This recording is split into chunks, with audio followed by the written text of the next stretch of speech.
Sliding into your screen is not just any coffee bag. It's a Roastar coffee bag. Don't need thousands. Personalized just 25 in Roastar's Design Lab. No design experience needed. Choose a pattern, add your logo and text, or create something memorable with AI. Being made in the Midwest, you can expect it on your doorstep in no time. Now that was smooth.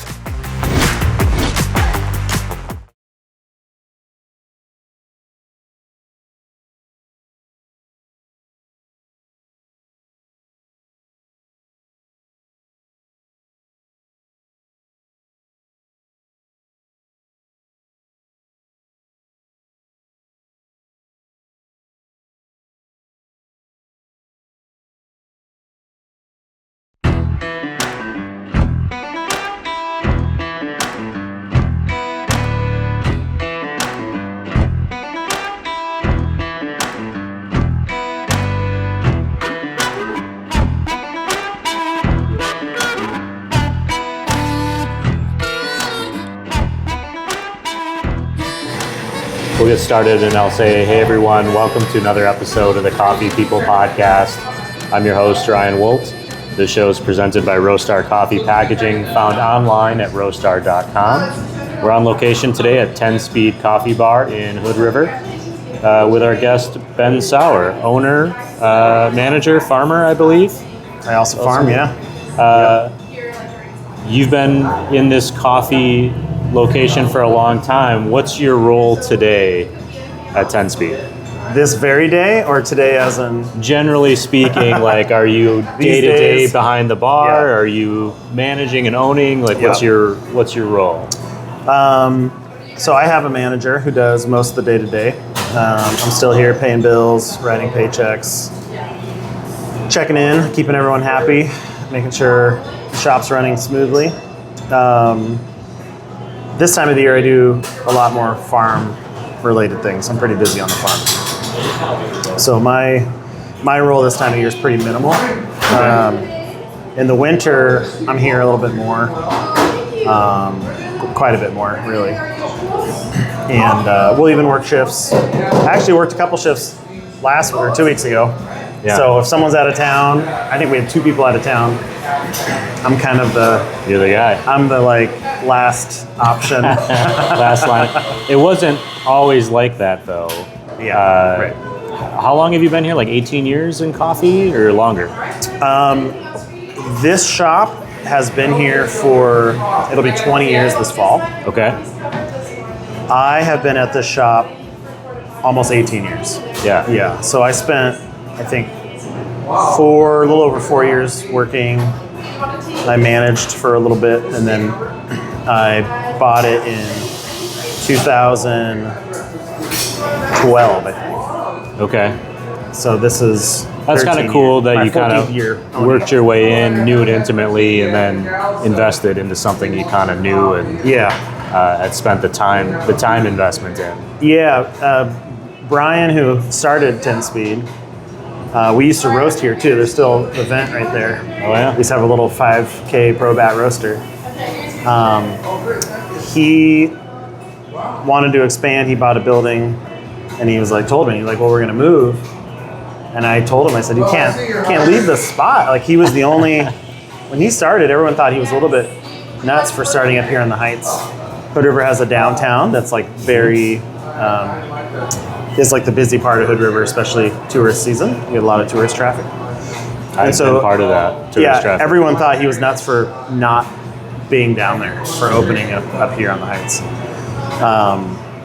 So when he decided he wanted to move a little closer to downtown, have a bigger building, expand, roasting, everything, he said, well, if you want to buy in and run this place, you can. And so I said, all right. So, I kind of like that idea, though, that he didn't want to depend on that tourism traffic. Yeah. You know, I've been in those tourist areas running businesses and restaurants, and if the tourists aren't there, you're kind of screwed because locals don't necessarily want to go there either and stand in line with everyone coming in. And it's very seasonal. Yeah. Because it's windsurfing, right? Wind kiting? Yeah, it started as windsurfing in the 80s and 90s, and now it's all sorts of things: kiteboarding, foiling. Now people have. I feel weird talking about it because I really don't know. These kids today and their sports, I'll tell you. But there's so many different things that people do on that river. What is it that their X Games and their action adventures? Nobody really quite knows.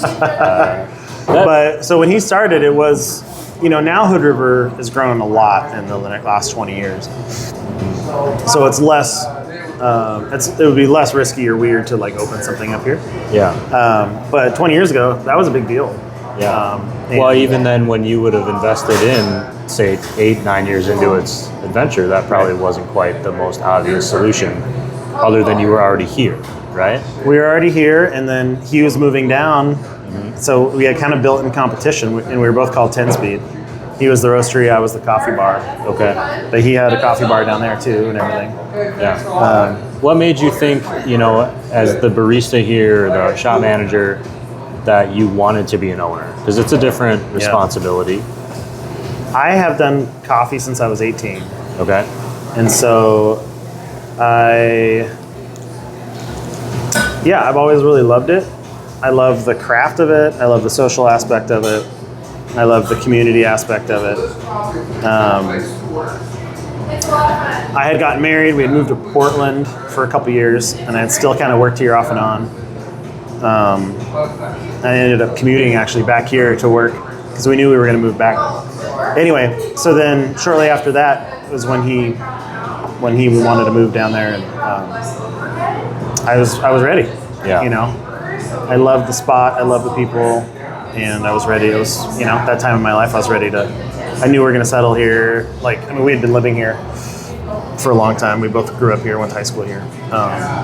But it was that time in my life where I was ready to commit to something. Feels like moving to Portland is something that you're supposed to do when you're young, and you grew up outside of Portland, and then you end up finding your place. Coffee in Hood River generally.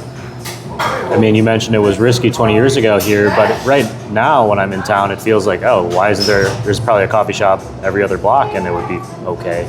How has coffee culture here changed? And I say that a little bit.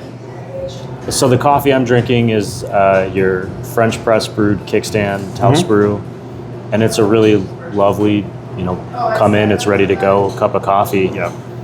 A lot of small towns, maybe you don't have that. Maybe the expectation is less, but clearly it's something you guys care about. So how have things changed from when you started to now? Yeah. In the community, expectation wise? Well, I think coffee in general has changed a lot from 20 years ago. I think 20 years ago was like maybe, I don't know, the exact dates of everyone tracking, but that was kind of the birth of the third wave. And you had places like Stumptown opening in Portland, and so there was a lot of energy, but in a small town, it was still pretty foreign, Yeah. And when Brian first opened this, he did pour overs only. Oh, really? No pre-made drip coffee at all, which we've sent, I started in a shop that only did pour overs. So you had no drip coffee, nothing in an air pot. So it was kind of a big shock for people. Price point too. It was a brave move for him. But as specialty coffee and kind of third wave, whatever, became kind of more common and people kind of figured out what it was. Yeah, I think it's a slow change in a small town. We still have drive-through coffee places that are busy. That seems to be a thing in the Pacific Northwest generally, though. The drive-through. Yes. Well, I feel like we were just talking about this yesterday.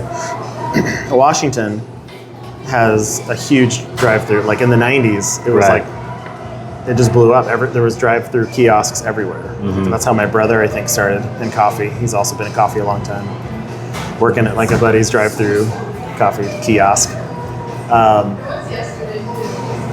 So how has it changed? I think Hood River itself has changed a lot as it's grown. Mm-hmm. Hood River used to be mainly agriculture, working class, farming community, and then it slowly became more of tourism. And then now it's really become almost like a resort town feel. We have the mountain really close. We have the river. So there's a lot of like recreation based. Sure. And then it's always on the list of, the top 50 places to live in the U.S. I don't like those lists. I know. Every time I see a city that I'm living in on that list, I want to move because I know what's coming. No, don't say that. So land, housing gone up, all the kind of things that you expect. Which a lot of them are bad, and some of them are good. And I think the good part is that you can have a little more specialty business, Right. like a little coffee shop that focuses on quality and community. One thing I noticed about your coffee shop here is, and I say this as the greatest compliment I can give, simple menu. It's like coffee, your basics, espresso, americano, cappuccino. I don't see any like crazy acai bowls. I love an acai bowl, but the menu is simple. It's very clear what you're getting. These are our beans. Is there a reason why you haven't gone on to that? Like, it seems to be a really big thing. Like, how can we pack more things into the offering here, especially with a more eclectic audience coming in? Why keep the focus simple? Why keep it on coffee? So I've been working to streamline our menu as long as I've been here. Yeah. When we first opened, when Brian opened it, I think he had to have a bigger menu to try to get either more people or to get a higher transaction per person. Selling $3 to $5 cups of coffee wasn't going to cut it for a business for him. And so he did a lot more food. He did a lot more drink options. We used to have smoothies. And then kind of, even before I bought it, I really tried to streamline the menu. And then when I took over, I really started to pare things down. And every year we do something less. I will say, when I came in, both your baristas commented to me about how happy they were there were no smoothies on the menu. Yeah, that's been a few years. But one winter I ended up taking the blender home, and I'm like, I'm not bringing it back. So now we have a Vitamix at home that we use. But we only do a few food options. We don't even do bagels and cream cheese anymore. And my staff's been really good at that too, where last year they said, we just aren't selling it very much. Is that the motivation then? Is it just a product that isn't selling, or is not like demand? Customers don't come in and be like, why don't you do this? Yeah. I think it's both. Yeah. I think I have the intention of having a small menu so we can really focus on doing a little bit really well rather than doing a lot mediocre. We also have a really small shop physically, dimensions, and we don't have a kitchen. We don't have any like prep space. So doing food is kind of a pain in the ass. Also, we only have 2 people on staff at any given time. And we can get really busy. And to move through drinks and get people through the line and get their coffee to them is so much quicker when you're not doing a lot of food, you're not doing a lot of smoothies. So when you have a really streamlined menu, I feel like it's a better customer service tool. Yeah. Or it's a better customer service I personally love the environment. Like that it's easy and simple, and I don't like going into a place and having to think too hard about my coffee in the morning. I'm already struggling. I just want to know that it's going to be good, whatever I order. You mentioned your brother a couple times. I think his name is Tim. Did you get that right? And then you and your partner and Tim have Saur Farms, Saur Family Farms? Yeah, my wife and I. Your wife and I? My brother helped me start it, and then he's not in it anymore. What is the farm? Like, what's the situation there? And then why do it as well as, you already have a coffee shop that you own, and now you're farming. I grew up in a farming community. It's not an easy gig, even if you're just doing it on a small scale. Yeah. I got into farming before I took over the shop. So, I started the farm. It was very small, just kind of like someone's big backyard. And then just because I was excited about it, I got into it. I was reading books about it.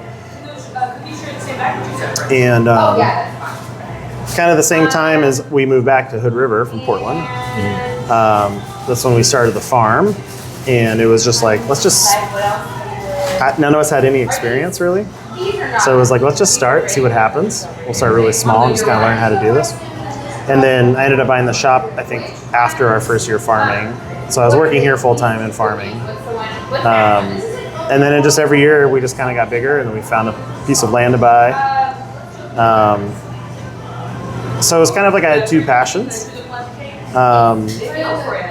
And at that point, to me, coffee was, the shop was already set up. Right. I don't think I would have started a brand new shop while I was farming, but buying into this and running this was a lot easier than starting something from scratch. So it just felt like I might as well do both. And farming, we didn't really have any income for a while. Said every farmer ever. Yeah. And especially starting out and not knowing anything, we had no, like I said, we had no experience. And your farm's kind of unique in that, did I see that it's like a horse-powered farm? Yeah, so we have a team of workhorses that do a lot of the primary cultivation and a lot of jobs on the farm.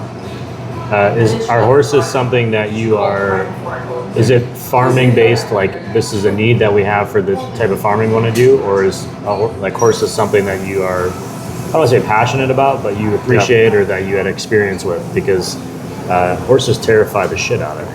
Yeah. They seem really smart and strong. As I was getting into farming, I was also getting into the idea of farming with horses. Yeah. And so I actually found this old timer living in the Dalles, which is about 20 miles east of here, who had a team of workhorses. And I saw him in a periodical. At a Sisters, Oregon, there's a periodical called Small Farms Journal. Okay. Small Farmers Journal. And it's mainly draft power, horse or oxen or whatever. So I was living in the city, reading these beautiful, idyllic stories of farming with horses. And I found this letter to the editor, and it was from someone in the Dalles. And so I just got the phone book out, and I called every one of the Dalles with that last name until I found him. A phone book. It's this book that used to get left at your house with a list of phone numbers of everyone in your community. It's a whole thing. You should Google it. Yeah. Yeah. And I found them, and I said, hey, I really want to learn. And they said, sure, come on out. So I did that. Then I ended up finding someone else in Parkdale, which is where I live now, who worked with horses. So it was kind of all these things coming together. I was getting into that. We were starting the farm here, and then it wasn't until we had our own place, our own property, that I was able to buy a team of horses and start doing it. Is there any overlap in the work you do on the farm and the work you do here, where you're working with plants and animals and your partner at home, and then here is more of a people-based business? Do you see lessons that you learn in one that you take to the other? I mean, it's kind of a broad question, I apologize, but I think my overarching passion is community. And I think, so we got married in 2009, we moved to Portland, my wife finished school there, and then we moved back. And part of being away from here was realizing how much community really mattered to me. And so when we moved back, I think there was a big driving, I was kind of trying to figure out like, Any summer plans? kind of like personal philosophy, I guess, and like what I want out of life. Sure. And one of the things that I really discovered was my love and need for community. So I think the coffee shop was something, like I said, I've done since I was 18, and even in high school hung out at coffee shops. So there's always been a community element of coffee shops that I've always really liked, and that's one of the reasons I've done it for so long. Farming for me was also community-based. So I didn't want to grow food, a commodity crop, and then just ship it off somewhere. I wanted to sell it to people I knew. I wanted to sell it in my community. So that was a big piece of it too, was the farm as part of the community, not just me farming, growing food, and then shipping it to who knows where. So I think why I like both of them is that farming can feel somewhat isolating at times, although we do have a crew now. But I think you're right. There is kind of like you're working by yourself or with someone else, and that's kind of it. And so coming down to town and like being at the coffee shop kind of scratches that itch for like social. But I think both of them are kind of under my kind of life philosophy of community. Was it harder to build community when you went to Portland? In Portland? Yeah. Yeah. I mean, I think we realized shortly after we moved there that we weren't going to stay there. Okay. So that also maybe was a thing. We never really got involved in a community there. I tried a little bit, you know. But it's hard. I mean, it's hard in a big city to find people. I'm going through a move right now, and that's one of the things that we're leaving a community that we built over 12 years. Yeah. Work community, person community, coffee shop community. And I think that's much scarier than the idea of picking up and moving. We're moving to a place where we don't know anyone, we don't know if the vibe will be, you know, our vibe. And I am fairly comfortable being alone, but even even I have like a need to be social, and my wife has a much bigger social meter than I do, and so it's probably our biggest concern, I think, more than anything else logistically. And some places are harder than others. Yeah. And if it's not your instinct to be social, then it can be tough. Which is why I think coffee shops are so important. As we've been sitting in here, I don't know, a bunch of people have come in and out, and of all different, persuasions, so to speak. That word sounds weird when I say it. I don't think that's probably the right word to use. All different anymore. demographics. All different demographics. I don't think there's anything wrong with it, but it just sounded weird coming out of my mouth. And so you're connecting with people and their story on a scale where this might be their only social experience for the day. That's a big responsibility. Where I'm going with this is, after so many years in this industry and then in farming, do you think you are a better or a different leader now than you were then? Leader? Yeah. How has your leadership style changed? Because you seem very relaxed to me. Don't seem super anxious about what's going on around you. Like, you seem to trust your team. Yeah, that's probably changed. Yeah. I definitely, when I took over the coffee shop, I definitely was more anxious about everything. I remember someone calling and complaining about maybe their chai, and I remember they didn't like it for some reason. I don't remember the details now, but I asked them. I said, I will bring you new drinks. And I drove new drinks to their house and delivered them. Because I really was worried about pleasing everyone, And I think since then, I have a lot of trust in my staff. I worked really hard to have a good reputation for quality, both in coffee and customer service. But I think I've discovered, or I've come to the conclusion that you're just never going to please everyone. Yeah. And so, as long as I know we did a good job, and I don't stress the little stuff anymore. Like, if someone's not happy with us for some reason, obviously we do a good job. Oh, can we fix it? Whatever. But I don't lose sleep over it anymore. There's just certain people you're not going to ever please. And there's also certain cafes that are just not your spot. Yeah. And there's different personalities. And someone has an off day and might be a little rude to a customer. I'm going to apologize, of course. But I'm also like, we just might not be your shop. If that happens a lot, like maybe it's you. That's my fear. Maybe it's the customer. And our friend Michael, who was just here, he had a shop, and Michael, when he first started, was a lot like me when I took over this shop. He was really worried about making sure everyone was happy, and he was great at it. And one of the reasons I liked not being downtown was that we didn't have the same high high needy type of customers Sure. that really needed to make a stink about everything and wanted to be appeased. We have a very small shop, like I've said, and it almost weeds people out because everyone can hear you in this shop. Like if you speak up, everyone in the shop can hear you, and they're all going to look at you. So it kind of weeds out the assholes. As far as leadership, which is your question, I think that I've landed on, obviously you want to lead by example. I think all of my best bosses did that. I talked about Michael. Yeah. He was really good at hospitality. So we learn from if we have good bosses or even bad bosses that have, maybe you learn from their mistakes or maybe they have good attributes that you learn from. All the bosses that I've had that I've liked always led by example. I think that's the best way to lead. And because I'm not here as much, there's going to be a little less example that I can lead with.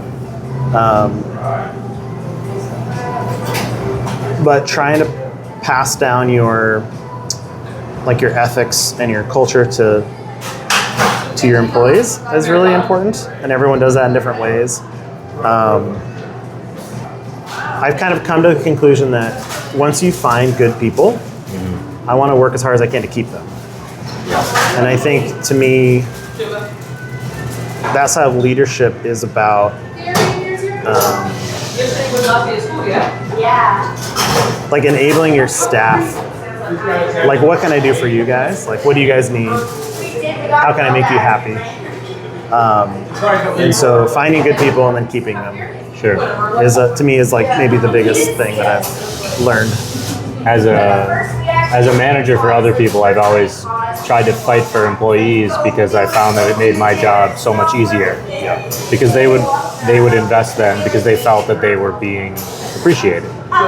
I also think that because of your farming experience, you start to think of things maybe on a longer timeline. And coffee is I love the idea that you sit with a cup of coffee, but it's a quick transactional experience. Sure. And so you kind of have both of those worlds competing with each other at all times. And I think maybe from the outside, I'm going, I wonder how that might make it easier to do it the other way, because you realize from the farming side, what happens today isn't the end of the story. Right. And from the coffee side, we're getting this reinforcement day after day of what we're doing. And I think too, just having the experience of like being in somewhere for a long time, it gives you that, I think, perspective, like that long-term perspective as well. So like I've been here almost 18 years in the shop, which sounds wild, almost half my life. So I think that gives you kind of a little more long-term perspective. The time seems to be going by really fast. Yeah. When I look back at the things that I've done, someone yesterday mentioned like, oh, you seem to have had a really interesting career. And it's like, yeah, but it's been over 25 years. I mean, I've been working since I was like 13. Yeah, same. And so even younger if you don't tell the health department or the local labor board. But over that time, you just naturally have all these different experiences that lead into like you finding your way, hopefully. Right. Which is what I feel like sitting here. Like, oh yeah, this seems like it's a place that's lived in and worn, and the excess has been stripped away. Yeah. I think that's a good way to put it. Yeah. I have all these questions that I wrote down. I probably should ask some of them. Sure. But I think we knocked out most of it. So cool. I have two last important questions. The first one is, if you were out and about and you stopped at someone else's coffee shop on the road, what are you going to order? Well, unfortunately, my body does not like caffeine anymore. Which is kind of the irony of my coffee profession, is that I can't drink a whole lot of caffeine. So it's probably gonna be something decaf. A lot of it's gonna depend on the shop. So when I walk in, I'm gonna try to read the room a little bit. And I'm gonna look at their machine, see what they have. I'm gonna look at their menu and see what they have. If it's a place that I think is pretty serious about coffee, I'm probably just gonna get like a small latte or a cappuccino. If it's a place that, maybe not too nerdy about coffee, then I might get like a mocha, something to sweeten up the espresso a little bit if it's not very good. But it's probably going to be something decaf. Now is the time. Decaf is having a moment. Is it good? There's some incredible decaf coffees out there. It was you remember those stickers that said death before decaf, or there's all these like... Yeah. That was you? I don't think I was ever like that. I would laugh at it. I saw a photo of you with your hair kind of slicked over and I think an earring, like very Blink-182 punk fade. Yeah, well, that was a joke. That picture was a joke because I was getting my hair cut. My brother still cuts my hair, and I would cut it every 2 years, so it'd be really long. So that picture I think was a joke, but I definitely was a punk rocker. We all had that phase. Yeah. I went to Summerfest. Yeah. Oh no, I was in it, man. I wanted to be a rock star for sure. Yeah. Still play music, but not punk rock anymore. Although that would be fun. I've thought about that. If anyone's watching that's in a band, I have this dream of performing one song live on stage. I should warn you now that I sing like my grandfather, and what that means is that people leave the pews around in that church. So then my last question is, if you could leave us with any piece of advice you've collected along the way that has worked for you or meant something to you. I always find that I collect information from the old timers, but not saying that's you, but you mentioned old timers earlier. Yeah, well, I'm kind of an old timer now.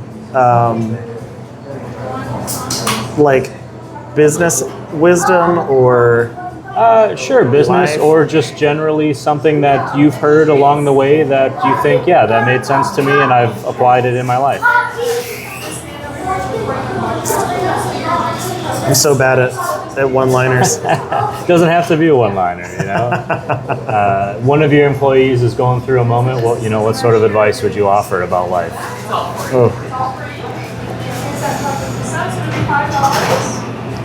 I think business advice, I'll repeat what I said, which is find good people to work for you, or once you find good people to work for you, keep them happy.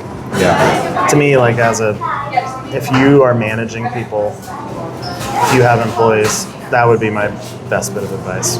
Yeah. I think as philosophy for the coffee shop, this isn't going to be a one-liner. What I tell all my staff when I hire them is I say, there's two ends of the spectrum with the service industry. You have personability and you have professionalism.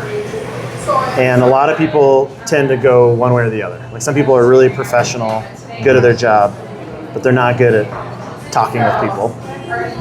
And then you have people who are really social, really interactive, but they're not good at focusing and like taking their craft serious, like they're too, and I think coffee shops are that way too, where if you go to a big city, they may have the best coffee in the world, but they're all jerks. Yeah. Or they're just cold. It doesn't have to be jerks. They're just cold. Sure. And you go to a small town, usually the places that are busy are places that are warm, good customer service, everyone knows each other. But maybe they're not super worried about their quality of their products. Right. In a specialized way, like specialty coffee. So I always tell my staff, what I want here at our shop is try to do both. Yeah. And so if you're someone who is more personable, try to work on your professionalism, either with customer service and with your craft. Or if you're someone who's like, I really get into coffee and how to make coffee and all the extraction stuff, and I'm a nerd. I'm like, great. You need to work on your personality skills. Everyone loves hearing that. Work on your personality. You're great except for your whole personality. Work on your personal interaction skills. Yeah. And when you're a customer service person, you're acting in a way. I mean, I don't want people to be fake, but you're also on. Yeah. Like you're. That idea of being on. You're on. Yeah. You gotta be. You are here in service. Yeah. So your own stuff is not the most important thing in that moment. And I want our coffee shop to be good at both of those things. Yeah. To be good customer service, warm, personable. We get to know our customers. Baristas have conversations with our customers. And we also take our coffee seriously. Mm-hmm. I want quality drinks. I want quality professional interactions as well. Yeah. So that's kind of my goal as a shop, is trying to provide both of those things. And I think maybe that's out of my own personality. I'm very social. I like my relationships with people. Like I said, it's one of maybe the most important reason I'm still doing coffee. But I also love nerding out and getting really good at latte art, or paying really good attention to the temperature of our milk, or how the shots are pulling, or all the nerdy stuff too. I saw you with a latte earlier, or something. Did it have a rainbow in it? Did you try to do that? That was Mackenzie. That was Mackenzie. All right. She's a great latte artist. She loves being creative, so she'll draw. She can do free pour rosettas really nicely, or she can draw a puppy dog in your latte. That's amazing. I was really good at clouds for a long time. A lot of clouds in my lattes. Speaking of coffee, I need another one. Ben, thank you so much for the time and for joining Coffee People Podcast. If you're out there watching, this show is going to be out on all the platforms. You can just search for Coffee People Podcast. Check out our sponsor's website, roastar.com. Without them, we probably wouldn't be doing this show on location, so we really appreciate it. Or head to roastwestcoast.com, which is our website. Our newsletter comes out every week, and you get caught up on all of our episodes. 10-speed coffee bar in Hood River. It should be a stop. One thing I love about them is their social media is very random and very rare, which I appreciate. Yeah, we don't. It's better just to come in and say we don't hello. chase the likes and the what's the emotion. word that everyone uses for the? I don't know. That's my problem, is I don't know. That's why the show is. Well, see, you're right on board with us. Yeah, I'm all in. Thank you so much. Yeah, thanks, Ryan. Cheers, glad everyone. to have you. What should I get as a beer today? A double malt.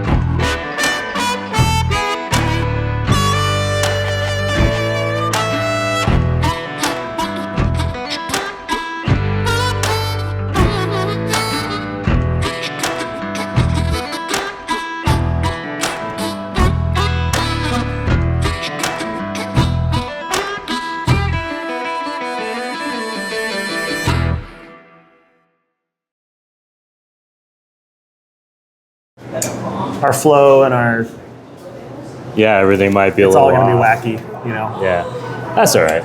So you might get lucky and not have to pay for a whole lot. We'll buy a few extra anyway then. Danny. So much, and I was like, People walk in the back door and we don't see them.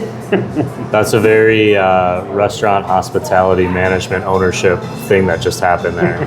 Like, hey guys, hey, I've been What's there, here? I've done that.